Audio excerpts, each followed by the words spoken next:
Hello guys हमने administrative law का एक बहुत ही इंपॉर्टेंट टॉपिक शुरू किया था जिसका नाम था legislative control over the delegated legislation.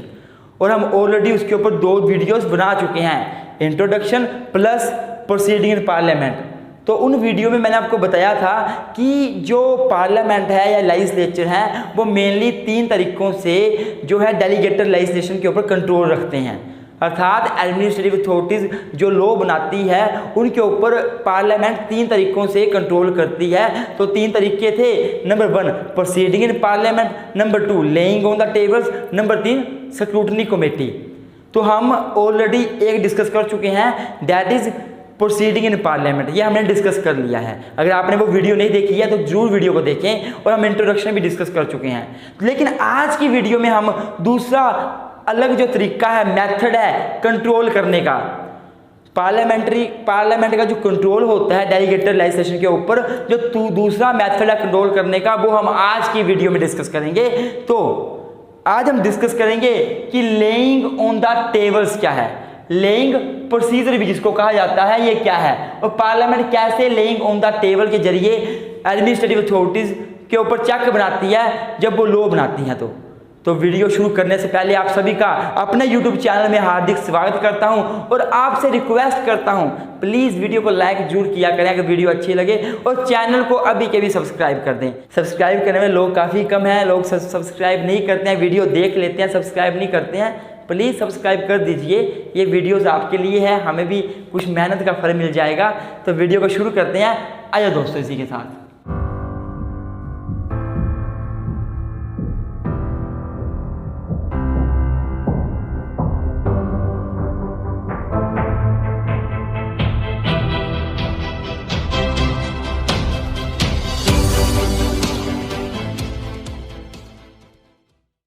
हाँ जी दोस्तों तो अगर हम बात करें लेइंग ऑन द टेबल की, तो इसको लेइंग प्रोसीजर भी कहा जाता है। तो दोस्तों मैंने आपको बताया था, आपको याद होगा कि डेलीगेटेड लेजिस्लेशन का मतलब क्या होता है। सिंपली सी बात है कि जब लॉ मेकिंग अथॉरिटी अपनी लॉ बनाने की पावर एग्जीक्यूटिव को दे देती है, उसे कहा जाता है डेलीगेटेड लेजिस्लेशन। तो मैंने आपको ये भी बताया था कि लॉ मेकिंग जो अथॉरिटी है वो कभी भी जो अपनी पावर जो है बोल कर नहीं दे सकती, कि बोला कि लॉ एडमिनिस्ट्रेटिव अथॉरिटीज़ को कि आप लॉ बनाओ, ऐसा नहीं होता।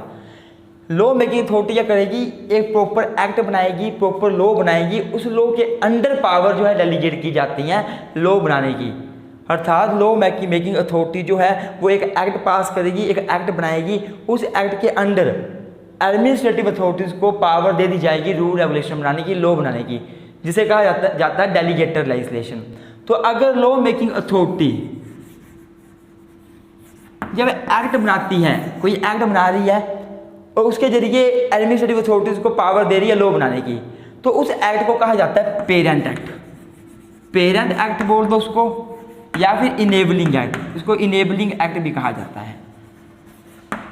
तो जो ये पेरेंट एक्ट है या जो फिर इनेबलिंग एक्ट है, अगर इस पेरेंट एक्ट या इनेबलिंग एक्ट में ये लिखा हो कि जो भी एडमिनिस्ट्रेटिव अथॉरिटीज लॉ बनाएगी, रूल बनाएगी, रेगुलेशन बनाएगी, पेरेंट एक्ट ने पावर दी एडमिनिस्ट्रेटिव अथॉरिटीज को लॉ बनाने की, रूल बनाने की, रेगुलेशन बनाने की, और इस पेरेंट एक्ट में लिखा हुआ है कि जो भी लॉ एडमिनिस्ट्रेटिव अथॉरिटीज बनाएगी, रूल रेगुलेशन बनाएगी, एडमिनिस्ट्रेटिव अथॉरिटीज की ड्यूटी है कि वो उन रूल्स को, उन रेगुलेशंस को पहले पार्लियामेंट में पेश करें।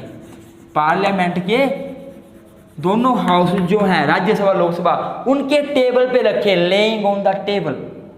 पार्लियामेंट के हाउसेज हैं जो उनके टेबल पे रखें, उनके सामने पेश करें, उनको चेक करवाएं, तभी वो रूल और रेगुलेशन मान्य होंगे, उनकी वैलिडिटी होगी। तो ये ड्यूटी बन जाती है एडमिनिस्ट्रेटिव अथॉरिटीज़ की कि अगर वो कोई लॉ बना रहे हैं, रूल रेगुलेशन बना रहे हैं, क्योंकि उनको लेजिस्लेटिव अथॉरिटी ने, अर्थात लॉ मेकिंग अथॉरिटी ने पावर दे रखी है रूल बनाने की by the help of any act, by passing the any act, और उस एक्ट में लिखा है कि आपको वो रूल रेगुलेशन एडमिनिस्ट्रेटिव अथॉरिटी ने जो भी बनाए हैं उनको लेजिस्लेचर के पास पेश करना पड़ेगा, उनको चेक करवाना पड़ेगा। यही होता है लेइंग ऑन द टेबल्स। अर्थात पार्लियामेंट के दोनों हाउसेस के आगे जो है वो रूल रेगुलेशन रखने। देखो दोस्तों, जो हमने प्रोसीडिंग इन पार्लियामेंट कहा था उसमें मैंने आपको बताया था कि प्रोसीडिंग इन पार्लियामेंट में ना जो एडमिनिस्ट्रेटिव अथॉरिटीज़ है उसने कोई रूल नहीं बनाया होता है, कोई रेगुलेशन नहीं बनाया होता, कोई लॉ नहीं बनाया होता। वो उनके लॉ बनाने से पहले का काम है, पहले का प्रोसेस है। जो ये चेक करता है, पार्लियामेंट ये चेक करती है उसके थ्रू कि जो पेरेंट एक्ट है जिसके जरिए एडमिनिस्ट्रेटिव अथॉरिटीज़ को पावर दी जा रही है रूल रेगुलेशन बनाने की, क्या वो सही है, क्या वो वैलिड है, कहीं इसेंशियल फंक्शन तो नहीं दिए जा रहे उनको लॉ बनाने के लिए। ये सारी चीज़ें हमने उसमें डिस्कस करी थी। लेकिन जो लेइंग ऑन द टेबल्स होता है, ये कब प्रोसेस में आता है, कब ये फॉलो किया जाता है? जब एडमिनिस्ट्रेटिव अथॉरिटीज़ ने एक्चुअल में रूल रेगुलेशन बना दिए, लॉ बना दिए, उसके बाद की बात शुरू हो जाती है इसमें। अगर रूल रेगुलेशन बना दिए और पेरेंट एक्ट में लिखा हुआ है कि आपको रूल रेगुलेशन जो ही बनाए हैं वो पार्लियामेंट के हाउसेस के सामने रखने पड़ेंगे, उनको चेक करवाने पड़ेंगे, उनको दिखाने पड़ेंगे, पार्लियामेंट के सामने उनको पेश करना पड़ेगा पार्लियामेंट के अप्रूवल के लिए।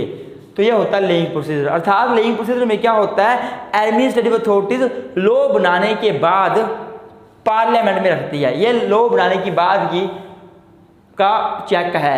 एडमिनिस्ट्रेटिव अथॉरिटीज लॉ बना देती है, वो रूल रेगुलेशन बना देती है, उसके बाद फिर वो पार्लियामेंट के पास रखती है चेक करवाने के लिए कि चेक करो। तो इंडिया में ऐसा कोई हार्ड एंड फास्टेस्ट रूल नहीं है, कोई ऐसा पर्टिकुलर रूल नहीं है, कोई प्रॉपर रूल नहीं है कि जितने भी लॉ बनाएंगी, रूल बनाएंगी, रेगुलेशन बनाएगी एडमिनिस्ट्रेटिव अथॉरिटीज, उन सभी को पार्लियामेंट के सामने पेश करना पड़ेगा। ऐसा कोई लॉ नहीं है, ऐसा कोई रूल नहीं है।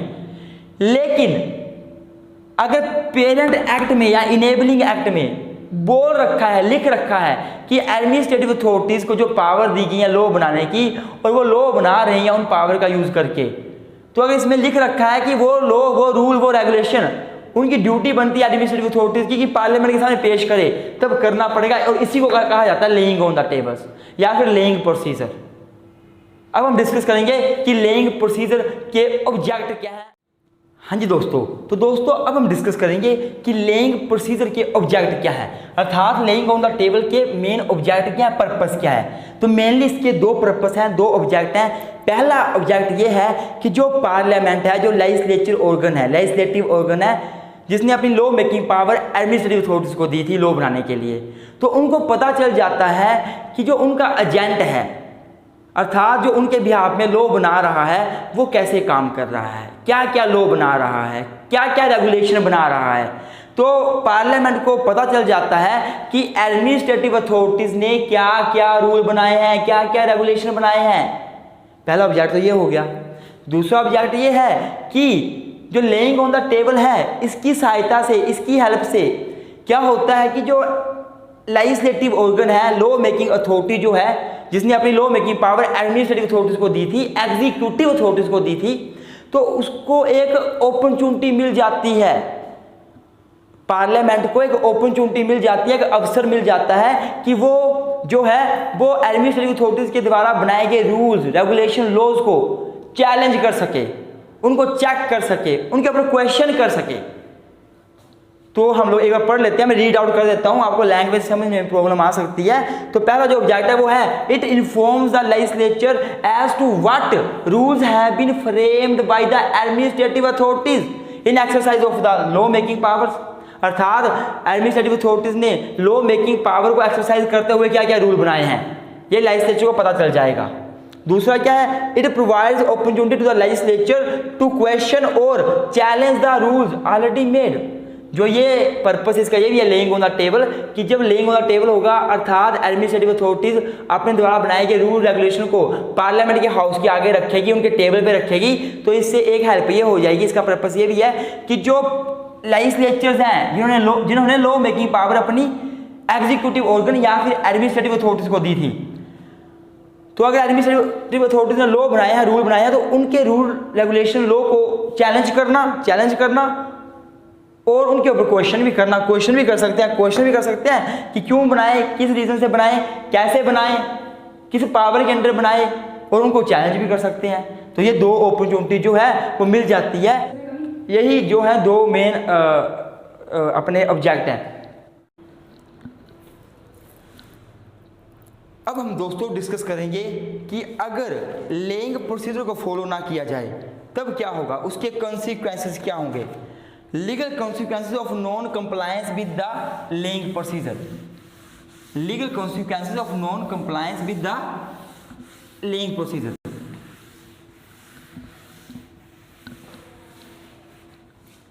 हाँ जी दोस्तों, तो अब क्वेश्चन ये बनता है कि अगर एडमिनिस्ट्रेटिव अथॉरिटीज लेइंग प्रोसीजर को फॉलो ना करें तो इसके लीगल कॉन्सिक्वेंसेस क्या रहेंगे?